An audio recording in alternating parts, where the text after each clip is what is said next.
ஓம் சரணாகத தீனார்த்த பரித்ராண பராயணை சர்வசியார்த்திகரே தேவி நாராயணி நமஸ்துதே. வணக்கம் நேர்களே, இது மகாலட்சுமி ஜோதிடம் வழங்கும் காலச்சக்கரம். உங்கள் அன்பு ஜோதிடர் ஸ்ரீராம்ஜி பேசுகிறேன். அனைவரும் நலமுடன் இருக்கிறீர்களா? நன்றாகத்தான் இருப்பீர்கள், நன்றாக இருக்க வேண்டும்.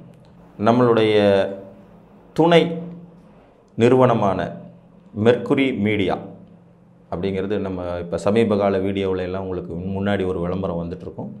அது எங்களுடைய கம்பெனி தான். கோயம்புத்தூரை தலைமையிடமாக கொண்டு செயல்பட்டு கொண்டிருக்கும் ஒரு company. Event management specialist company அது. உங்கள் இல்லங்களில் நடக்கும் விசேஷங்கள் மற்றும் நிறுவனங்களில் நடக்கும் நிகழ்வுகள் அனைத்துக்கும் தேவைப்படக்கூடிய ஈவென்ட் மேனேஜ்மெண்ட் அனைத்து விதமான A to Z வரைக்கும் எல்லாத்தையும் ஏற்பாடு பண்ணி சிறப்பாக செய்து தரும் ஒரு சேவையை நம்ம தொடங்கியிருக்கிறோம். சக்ஸஸ்ஃபுல்லாக போயிட்டுருக்கு. மேற்கொண்ட நிகழ்வுகளுக்கு உங்களுக்கு தேவைகள் இருக்கும் பட்சத்தில் இந்த மெர்க்குரி மீடியாவுடைய அந்த கான்டாக்ட் நம்பருக்கு கால் பண்ணி உங்களுக்கான பதிவினை பெற்றுக்கொள்ளுங்கள். இன்றைய காணொளியில் நாம் காண இருப்பது அஷ்டலக்ஷ்மி யோகமும் ராகு பகவானும். இதுதான் தலைப்பு. அஷ்ட ஐஸ்வர்யங்களையும் நமக்கு பெற்றுத்தரக்கூடிய லக்ஷ்மி கடாட்சம் என்பது தான் அஷ்டலக்ஷ்மி யோகம். எல்லா விதமான அனுசரணைகள், பொன் பொருள் பூமி, நல் குடும்பம், ஆரோக்கியம், நீண்ட ஆயுள், புத்திர சந்தான விருத்திகள், சுற்றம் சூழம் வாழ்த்துவது, சுற்றம் சூழல் சுற்றுப்புறம் எல்லாமே நல்ல நிலையில் அமைகிறதுக்கு பேர் தான் இந்த அஷ்டலக்ஷ்மி யோகம். இந்த அஷ்டலக்ஷ்மி யோகத்தை கொடுக்கறதுல ஒரு பாவக்கோள் ரொம்ப முதன்மையான இடத்துல இருக்குங்கிறது தான் ஆச்சரியமான விஷயம். ஜோதிட சாஸ்திரத்தம் பலவிதமான ஆச்சரியங்களை தனக்குள் உள்ளடக்கியது. நம்ம சுபர்கள் அப்படின்னு நினச்சிட்டு இருக்க கிரகங்கள் பல நிலைகளில் காலவாரி விட்டுருவாங்க. பாவிகள் அப்படின்னு நினச்சிட்டு இருக்கிற நிலையில் பல பாவ கிரகங்கள் மிக பெரும் வெற்றிகளையும் கொடுத்துருவாங்க. அந்த வகையில் கொடூரமான பாவி என்று வர்ணிக்கப்படுற ராகு பகவான் இந்த அஷ்டலக்ஷ்மி யோகத்துக்கு காரணகர்த்தாவாகிறார். உங்கள் ஜாதகத்தில் இந்த அமைப்புங்கிறது எந்த மாதிரியான நிலைகளில் இருந்தால் கிடைக்கும் அப்படிங்கிறத பார்க்கலாம். முதல் பாயிண்ட்டு, நீங்கள் எந்த யோகத்தை அனுபவிக்கிறதா இருந்தாலும் அதுக்கு முதல்ல உங்கள் லக்னாதிபதி அல்லது ராசி அதிபதி, இந்த ரெண்டு பேரில் யாராவது ஒருத்தர் பவரில் இருந்தே ஆகணும்.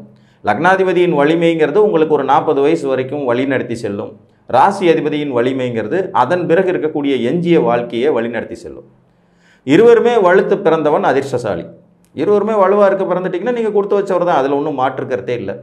அப்படி பிறந்திருக்கும் நிலையில் இந்த மாதிரியான யோகங்களின் பங்களிப்பும் உங்கள் ஜாதகத்தில் வேலை செய்ய ஆரம்பிச்சிருச்சுன்னா நீங்கள் தான் மாபெரும் வெற்றியாளர்கள்.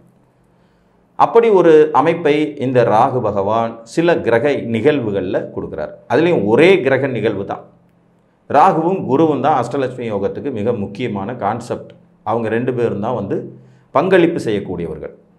நீங்கள் எந்த லக்னத்தில் பிறந்திருந்தாலும் சரி, எப்பேற்பட்ட லக்னத்தில் பிறந்திருந்தாலும் 12 லக்னங்களில் எந்த லக்னமாக வேணாலும் உங்கள் லக்னம் இருக்கலாம். உங்கள் லக்னத்திற்கு 6ஆம் இடத்துல ராகு அமரணும். இது முதல் விதி. இப்போ உதாரணமாக நீங்கள் கும்ப லக்னம்னா உங்களுக்கு கடகத்தில் ராகு இருக்கணும். மீன லக்னம்னா உங்களுக்கு சிம்மத்தில் ராகு இருக்கணும். மேச லக்னம்னா உங்களுக்கு கன்னியில் ராகு இருக்கணும். ரிஷப லக்னம்னா துலாத்தில் ராகு இருக்கணும். ஸோ உங்கள் லக்னத்திற்கு 6ஆம் இடம். ராகு 6ல் இருந்தால் கேது 12ல் இருப்பார். இதுதான் கான்செப்ட். அப்போ 6ஆம் இடத்துல ராகு அமர்றது முதல் விதி. இந்த ராகு பகவானுடைய கேந்திரங்கள்னு சொல்லக்கூடிய ராகு நின்ற வீட்டுக்கு 4, 7, 10 ராகுவோடு இல்லை, 4, 7, 10ங்கிற கேந்திரம் மட்டும்.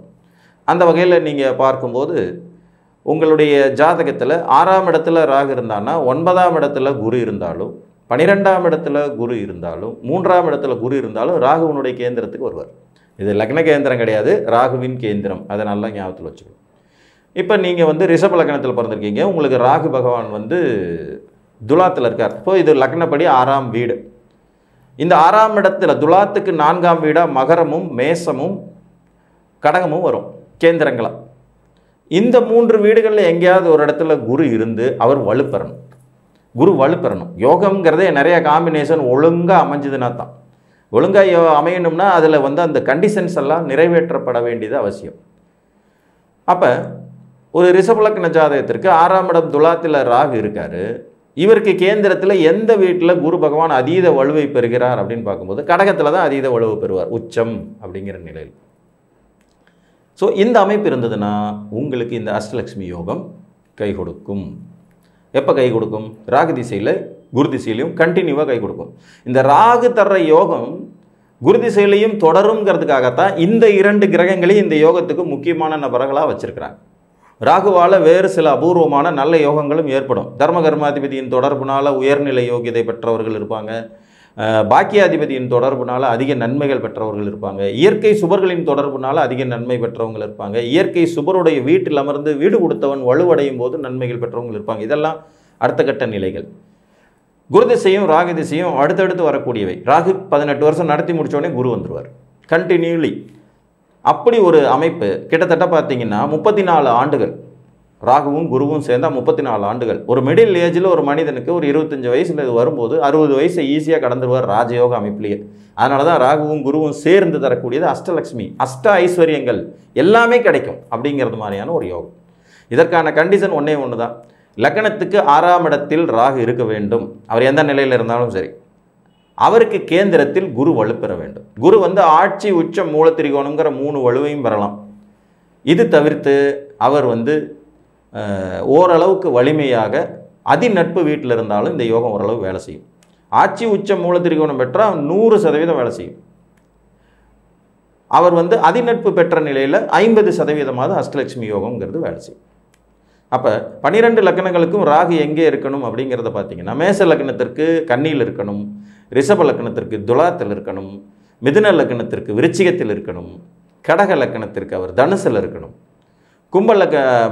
சிம்ம லக்னத்திற்கு பார்த்தீங்கன்னா அவர் மகரத்தில் இருக்கணும், கன்னி லக்னத்திற்கு கும்பத்தில் இருக்கணும், துலா லக்னத்திற்கு பார்த்தீங்கன்னா அவர் மீனத்தில் இருக்கணும், விருச்சிக லக்னத்திற்கு மேசத்தில் இருக்க வேண்டும், தனுசு லக்னத்திற்கு ரிஷபத்தில் இருக்கணும் ராகு, மகர லக்னத்திற்கு மிதுனத்தில் இருக்க வேண்டும், கும்ப லக்னத்திற்கு கடகத்தில் இருக்க வேண்டும், மீன லக்னத்திற்கு சிம்மத்தில் இருக்கணும். இதுதான் 6ஆம் இடம். பொசிஷனரி வைஸ் லக்னத்திற்கு 6ஆம் இடத்தில் ராகு. இப்படி அமர்ந்து விட்ட ராகு அவருடைய கேந்திரத்தில் குரு வலுப்பெற்ற நிலையில் இருக்க வேண்டும். அவர் கூட இருக்கக்கூடாது. ராகுவோடு குரு இணைந்துட்டார்னா அது வேற மாதிரி யோகமாக போயிடும். அப்படி இணையாமல் அவருடைய கேந்திரங்கள் என்று சொல்லக்கூடிய 12ஆம் வீடு, அதாவது ராகுவுக்கு கேந்திரம் அப்படின்னு வரும்போது ராகு 6ல் இருந்தார்னா உங்களுக்கு பாக்கியஸ்தானம் என்று சொல்லக்கூடிய 9ஆம் இடம் அல்லது 12ஆம் இடம் அல்லது 3ஆம் இடம், இந்த இடத்தினுடைய தொடர்பில் தான் கேந்திரங்கள் அப்படிங்கிறது வரும். புரிஞ்சுதுங்களா? சிம்ம லக்ன ஜாதகம் நீங்கன்னா 6ஆம் இடமான மகரத்தில் ராகு இருக்கிறார். சிம்ம லக்னம் 6ஆம் இடமான மகரத்தில் ராகு அமர்ந்திருக்கிறார். இப்போ இந்த மகர கேந்திரங்கள் அப்படிங்கிறது பார்த்தீங்கன்னா மேசம், கடகம் மற்றும் துலா. இப்போ சிம்ம லக்னமாகி குரு பகவான் உச்சம் பெற்ற நிலையில் 12ஆம் இடத்தில் அமரும்போது இங்கே 6ஆம் இடத்துல ராகு வலுவான அமைப்பு. இதுதான் அஷ்டலட்சுமி யோகம். புரியுதுங்களா? இதில் ஒரு நுணுக்கம் என்னென்னா, ராகுவுடைய கேந்திரம்ங்கிற 7ஆம் வீட்டில் குரு வலுப்பெறும்போது கூட கேதுவும் இருப்பாருங்கிறத மறந்துடக்கூடாது. இது ஒரு மாதிரி கேள யோகமாகவும் செயல்படக்கூடிய தன்மை கொண்டது. இதில் கேதுவோடு ரொம்ப கிரகண நிலைக்கு போகாமல் கொஞ்சம் குரு பகவான் விலகிய நிலையில் இருந்தார்னா இன்னும் கூடுதலான சிறப்பு. இதில் 7வது கேந்திரத்தில் குரு வலுப்பெறும்போது குருவின் பார்வையானதும் ராகுவை மேலும் வலுப்படுத்தும். அப்போ முழுமை பெற்ற ஒரு அஷ்டலட்சுமி யோகம்ங்கிறது உங்களுக்கு கிடைக்கும். அஷ்டலட்சுமி யோகம்னா என்னங்க? நல்ல ஆயுள் இருக்கும், முதல்ல நல்ல சுற்றம் சூழல் இருக்கும், பொருளாதாரத்தில் தன்னிறைவடைவீங்க, நல்ல வாழ்க்கை துணை கிடைக்கும், நல்ல குழந்தைகள் பிறப்பார்கள், நல்ல பெற்றோர்கள் அமைய பெற்றிருப்பீர்கள், நண்பர்கள் நல்ல நிலைமையில் இருப்பாங்க, உங்களுக்கு பூரணமான ஆயுள் பலமும் அந்த ஆயுளை முழுமையாக அனுபவிக்கக்கூடிய உடல் வலுவையும் கட்டாயம் கொடுத்துரும். உங்களுக்கு சொல்வாக்கு செல்வாக்கு மிகுதியாகும், சமுதாயத்தில் மதிக்கக்கூடிய மனிதர்களாக இருப்பீங்க, ஒரு தலைமை பொறுப்புக்கு வரக்கூடிய தகுதி கொண்டவர்களாக இருப்பாங்க, எதிரிகளை வெற்றி கொள்ளும் சூட்சமும் கொண்டவர்களாக இருப்பாங்க. மோஸ்ட்லி எதிரிகளே இருக்க மாட்டாங்க. கடன் இருக்காது, நோய் இருக்காது, வம்பு வழக்கு இருக்காது, போட்டி பொறாமை இருக்காது, வில்லங்க இருக்காது. இதை விட வேற என்ன வேணும் ஒரு மனிதனுக்கு? இருக்கிறதுல மிகச்சிறந்த யோகங்களில் ஒன்றை தர்றவர் பார்த்தீங்கன்னா ராகு. 6ஆம் இடத்தில் அவர் அமர்ந்து குருவை கேந்திரத்தில் அமர்த்தி அந்த குருவும் வலுப்பெற்ற நிலையில் இருந்துட்டா அதை விட பெரிய ஐஸ்வர்யமும் யோகமும் வேற இல்லவே இல்லை. எல்லா லக்னங்களுக்கும் இந்த அமைப்பு கிடைக்குமான்னு கேட்டிங்கன்னா அவ்வளோ தூரம் கிடைக்காது. இப்போ ஒரு உதாரணத்துக்கு மிதுன லக்னத்துக்கு 6ஆம் இடத்துல விருச்சிகத்தில் ராகு இருக்கான்னு வச்சுக்கோங்க. மிதுன லக்னத்துக்கு 6ஆம் இடம் விருச்சிகத்தில் ராகு இருக்கார். இப்போ ராகுவுடைய கேந்திரங்களில் பார்த்திங்கன்னா விருச்சிகத்திலிருந்து கும்பம், ரிஷபம் மற்றும் சிம்மம் வரும். இதில் குரு பகவான் எங்கேயுமே ஆட்சி உச்சம் அடைய மாட்டார். ஆனால் அதே நேரத்தில் வியாழவட்டம்னு சொல்லக்கூடிய வீடுகளில் இதில் உட்காருவார். இதில் இன்னொரு சூட்சுமம் என்னென்னா, மிதுன லக்னத்துக்கு ராகு குருவின் துணை இல்லாமலே ஐஸ்வர்யத்தை கொடுக்கக்கூடியவர் தான். ஐஸ்வர்யம், அஷ்ட ஐஸ்வர்யம், அஷ்டலக்ஷ்மி யோகத்தை தரக்கூடியவர். அதனால் மிதுன லக்னத்தில் நீங்கள் பிறந்திருந்து உங்களுக்கு ராகு திசை வருதுன்னா அதுவே ஒரு கூடுதல் சிறப்பு தான்.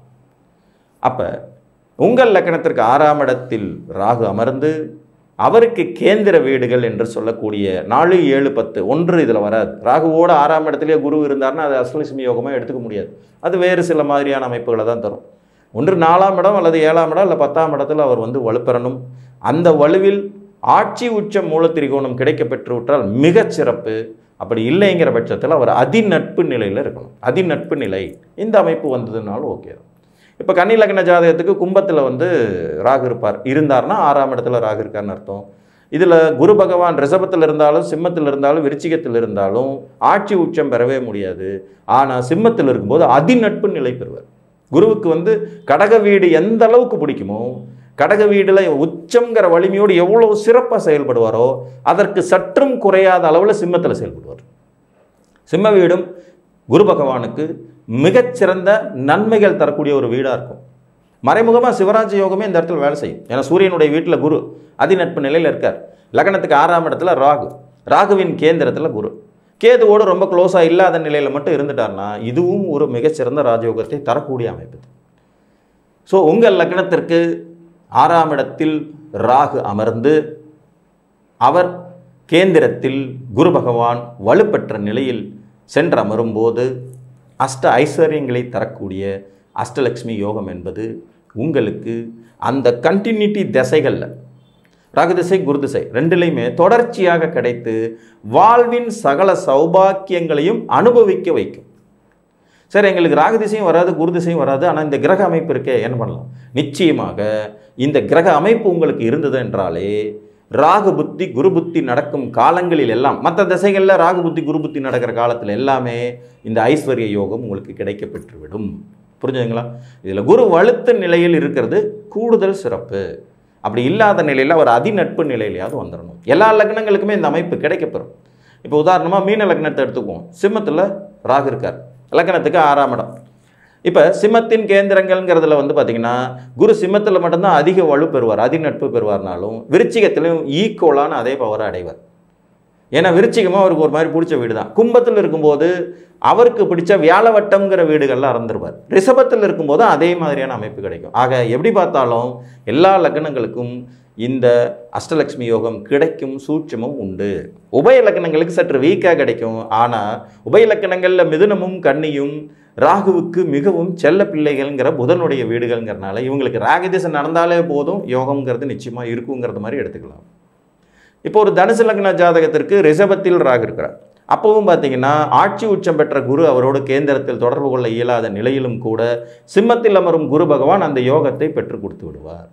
ஆக மொத்தம் எப்படி பார்த்தாலும் சிம்மத்தில் குரு இருக்கிறது ஒரு சிறப்பு. ஏதேனும் ஒரு வகையில் ஜாதகரை உயர்த்திவிடும் தன்மைகளை நிச்சயமாக செய்வார். ஸோ உங்கள் ஜாதகத்தில் அஷ்டலட்சுமி யோகம் இருக்கிறதா என்பதை பார்த்து அறிந்து கொள்ளுங்கள் என்று கூறி மீண்டும் ஒரு காணொளியில் உங்களை சந்திக்கும் வரை உங்களிடமிருந்து அன்புடன் விடைபெற்றுக் கொள்வது உங்கள் அன்பு ஜோதிடர் ஸ்ரீராம்ஜி. நன்றி, வணக்கம்.